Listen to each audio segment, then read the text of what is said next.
প্রিয় শিক্ষার্থীরা, আমি চণ্ডীদাস উচ্চ বিদ্যালয়ের সহকারী শিক্ষক শ্যামলকান্তি বণিক। তো অষ্টম শ্রেণীর শিক্ষার্থীরা, আশা করি তোমরা সকলেই ভালো আছো, আমিও ভালো আছি। তো আজকে তোমাদের গণিত বিষয়ের পাঠ্য বইয়ের একাদশ অধ্যায়ের তথ্য উপাত্ত থেকে আমি আজকে পাঠদান করাবো।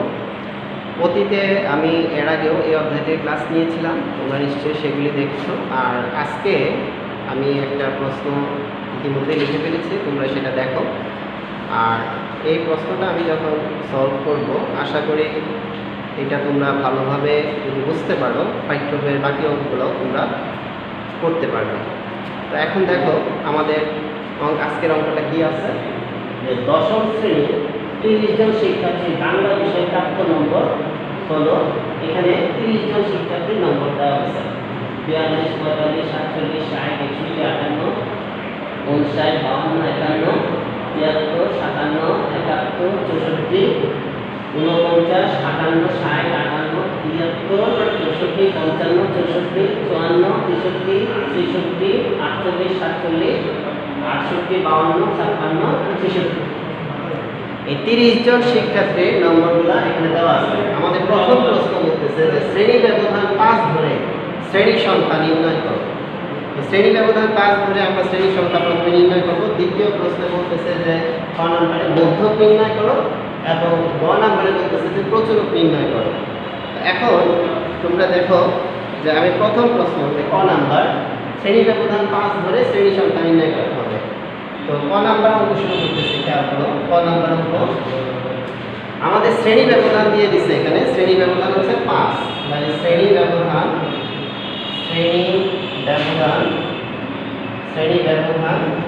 সমান সমান 5, এটা বলা আছে প্রশ্নের মধ্যে যে শ্রেণী ব্যবধান 5 ধরার জন্য, সেই জন্য আমরা লিখলাম যে শ্রেণী ব্যবধান সমান সমান 5। এখন সর্বনিম্ন নম্বর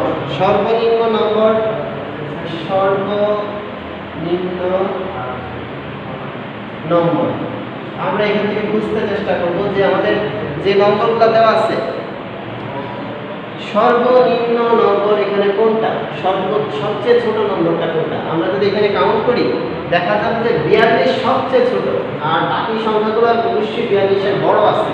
এই 42 সংখ্যাটা সবচেয়ে ছোট সংখ্যা। তো কাজেই আমরা এখানে 42 সর্বনিম্ন যে নম্বরটা পেলাম সেটা হচ্ছে 42। আর সর্বোচ্চ নম্বরটা কত আছে সেটা আমরা বুঝব। সর্বোচ্চ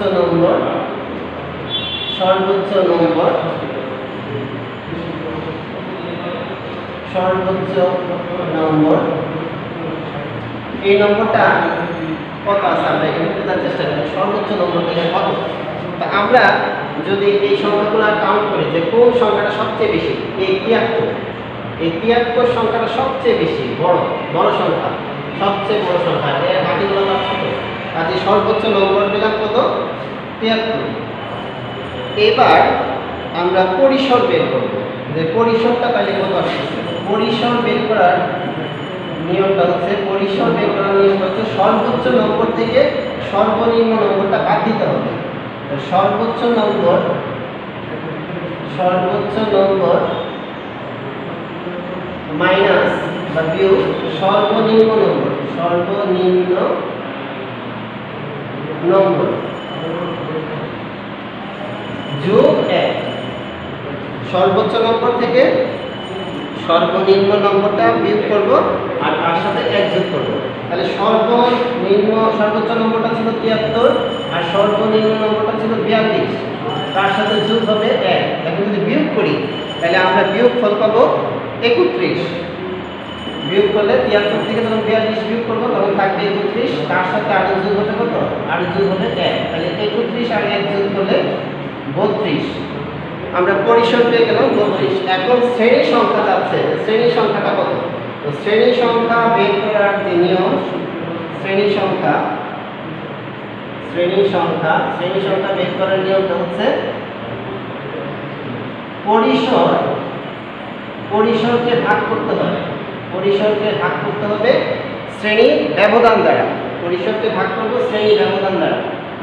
শ্রেণী ব্যবধান দ্বারা পরিসরকে ভাগ করতে হবে। তাহলে পরিসর পাওয়া গেছে 32 আর শ্রেণী ব্যবধান আমাদের প্রশ্নে দেওয়া ছিল 5। যদি আমরা এখন ভাগ করি 32 কে যদি 5 দ্বারা ভাগ করা হয় তাহলে রেজাল্ট পাবো 6.4। এখন তোমরা জানো যে শ্রেণী সংখ্যা এটা অবশ্যই একটা পূর্ণ সংখ্যা হবে, এটা কখনো দশমিক সংখ্যা হবে না, এটা হবে পূর্ণ সংখ্যা। তাহলে 6.4 তাকে যদি আমরা পূর্ণ সংখ্যায় প্রকাশ করতে চাই, সমতুল্য সংখ্যা সাথে যদি প্রকাশ করতে চাই তাহলে হবে 7। 6.4 কে পূর্ণ সংখ্যা নিতে গেলে তার পরবর্তী সংখ্যা 6 এর পরবর্তী সংখ্যা 7 হয়ে যাবে। তাহলে শ্রেণী সংখ্যা কয়টি? শ্রেণী সংখ্যা হচ্ছে 7টি। আমরা শ্রেণী সংখ্যা কয়টা পেলাম? শ্রেণী সংখ্যা 7টি। শ্রেণী সংখ্যা নির্ণয় করতে বলছে, আমরা শ্রেণী সংখ্যা পেয়েছি 7টি। অতএব শ্রেণী সংখ্যা 7। শ্রেণী সংখ্যা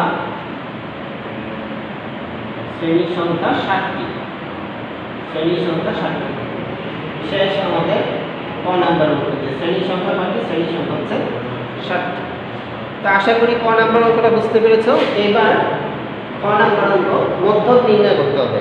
তো মধ্যক নির্ণয় করার জন্য আমাদের পরবর্তী কাজে যাব। ক নাম্বার অঙ্ক মধ্যক নির্ণয় করতে হবে। তো আমি আশা করি ক নাম্বার বুঝতে পেরেছো। ক নাম্বারটা বুঝতে পারলাম। মধ্যক বের করার জন্য আমাদের প্রথম কাজ হচ্ছে এই যে সংখ্যাগুলো দেওয়া হলো 30টা নম্বর, এই 30টা নম্বরকে মানের ঊর্ধ্বক্রমে আমাদেরকে সাজাতে হবে। তাহলে নম্বরগুলোকে মানের ঊর্ধ্বক্রমে আমরা সাজাবো।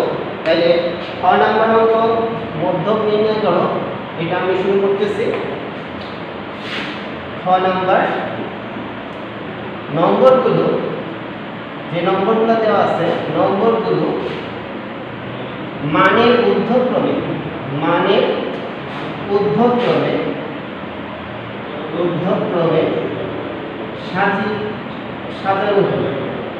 সাজানো হলো।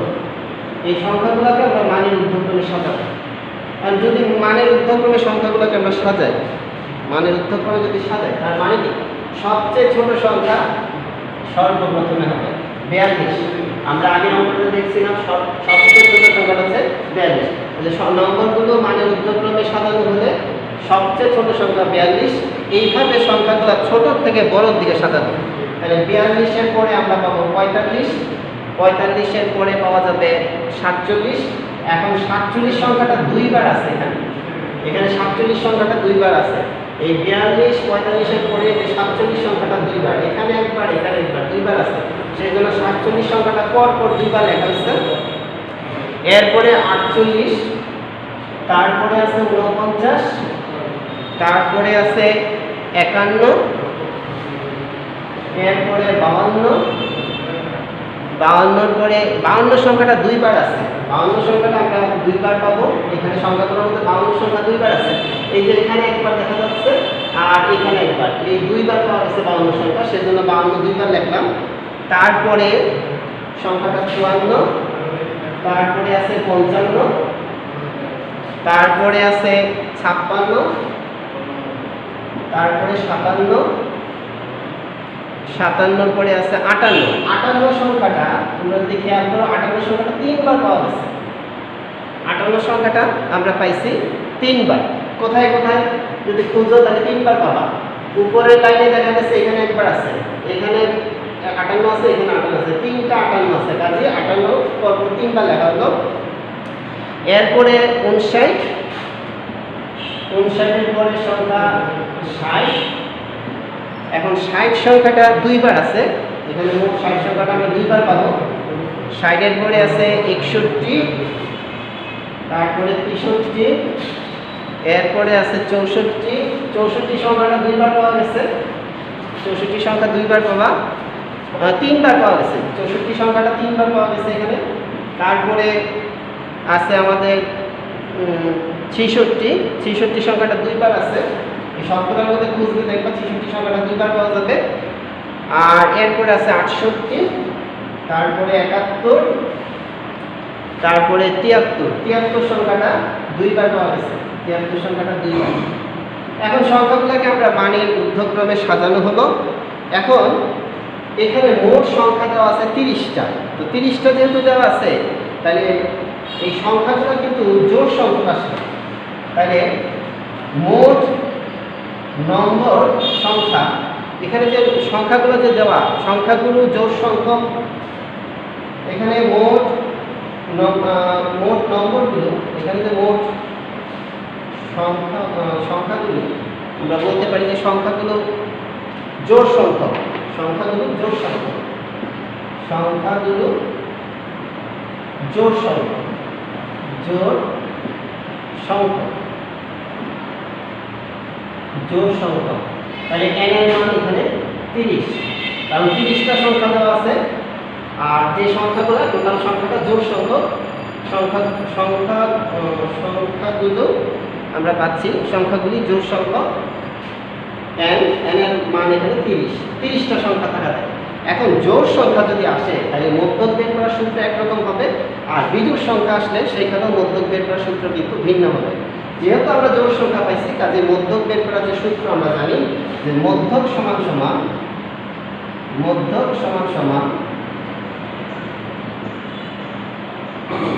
n ডিভাইডেড বাই 2 তম পদ যোগ n ডিভাইডেড বাই 2 যোগ 1 তম পদ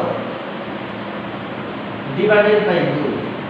এটা হচ্ছে মধ্যক বের করার সূত্র, যে আমরা যতগুলো সংখ্যা থাকবে তাকে 2 দিয়ে ভাগ করলে যে তম পদটা আসবে, আবার যতগুলো সংখ্যা থাকবে তাকে 2 দিয়ে ভাগ করে তার সাথে 1 যোগ করলে যেটা হবে, সেই দুইটা সংখ্যার যোগফলকে আবার 2 দিয়ে ভাগ করলে যে রেজাল্টটা পাবো সেটাই মধ্যক।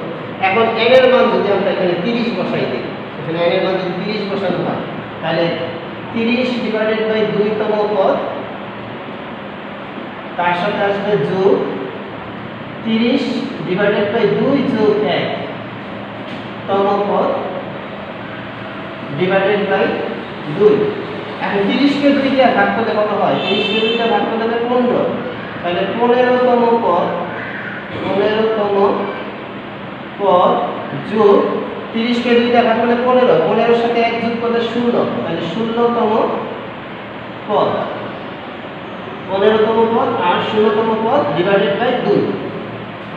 30 কে 2 দিয়ে ভাগ করলে 15 আর 30 কে 2 দিয়ে ভাগ করলে 15, 15 এর সাথে 1 যোগ করলে 16, তাহলে 15 তম পদ তার সাথে যোগ হবে 16 তম পদ, নিচে তাকে 2 দিয়ে ভাগ করতে হবে। এখন খুঁজি যে 15 তম পদটা কত। এখান থেকে আমরা গণনা শুরু করব। 1 2 3 4 5 6 7 8 9 10 11 12 13 14 15, তাহলে 15 তম পদের মানটা পাওয়া গেছে কত? 58। এখানে আমরা দেখতে পাচ্ছি সিরিয়ালে যখন গণে আসলাম তখন 15 তম পদের মানটা পাওয়া গেছে কত? 58।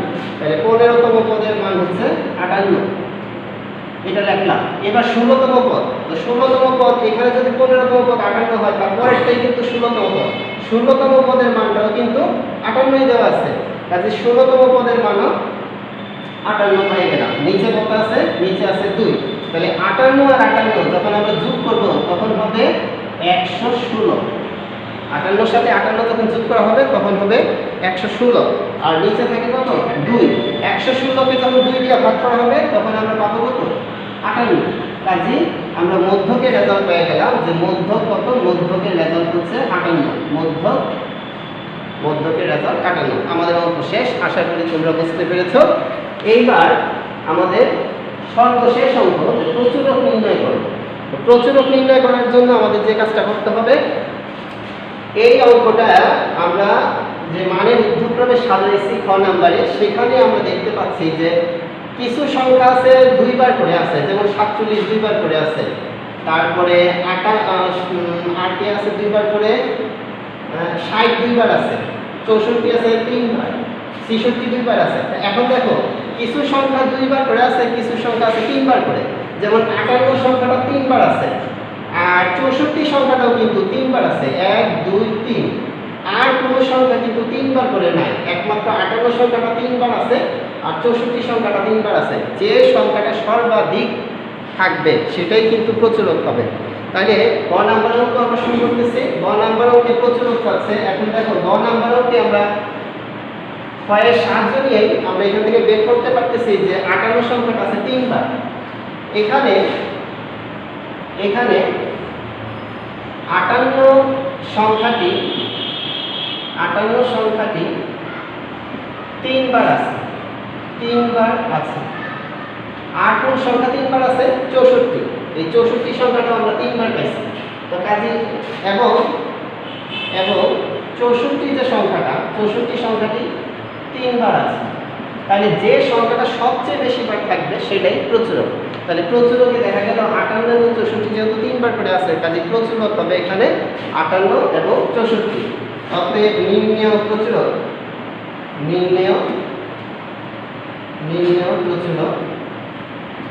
প্রচুরক 58 এবং 64, দুইজনই প্রচুরক, 58টাও প্রচুরক 64টাও প্রচুরক। তো ঠিক হলো, আমাদের আজকে কিন্তু এই 3টা অঙ্ক শেষ হয়ে গেছে।